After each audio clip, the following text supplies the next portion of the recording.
I know my son's school's been having, like, there's that federal program this year to cover students' lunches, I think because of COVID. Is that something that's happening? Have you, I don't know if you know anything about that and how that's affecting schools or child hunger in general. It's a very vague, broad question, but I was just curious whether that's had any impact that you've been able to see as a policy this year. Yeah, I think that so what we've seen in so we ask about food insecurity. We're kind of looking at food insecurity in both the Oklahoma study and the Pennsylvania study, although the rest of the studies aren't particularly overlapping, except that they're based in schools. The answer to your question, I think, is that, so we saw a spike in food insecurity right after COVID when schools closed and people were kind of scrambling, pantries. It was unclear about even just the health protocols about how did you access food when you'd been accessing it one way and then all of a sudden the rug was pulled out from under you.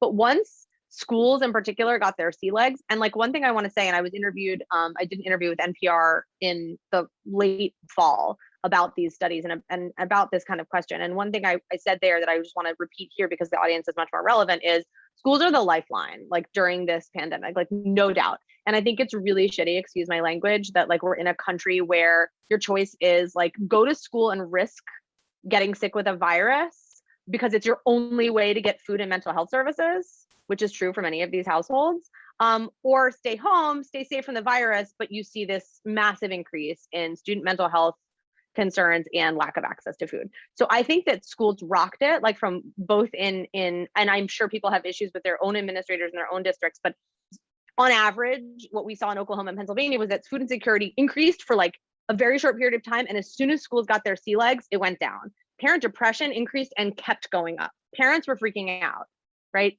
For many reasons, valid reasons, particularly Latinx, you know, Black and brown parents communities were hit harder during the crisis. Very real reasons to fear for their health, very real reasons to feel for their children's health. So parent depression, parent anxiety kept going up, didn't go down again. But food insecurity went up and then went down.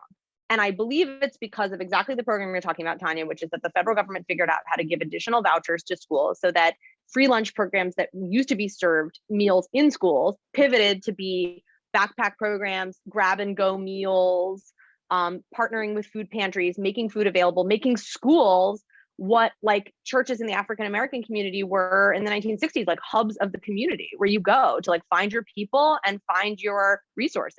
And that's what we're hearing from like a lot of these families and a lot of the teachers and school administrators. So again, I don't want to generalize. I'm certain as educators, you have many, many, many things that were not working well in your communities. But one thing that worked well, at least in the places that we're collecting data, is that schools were lifelines for these families.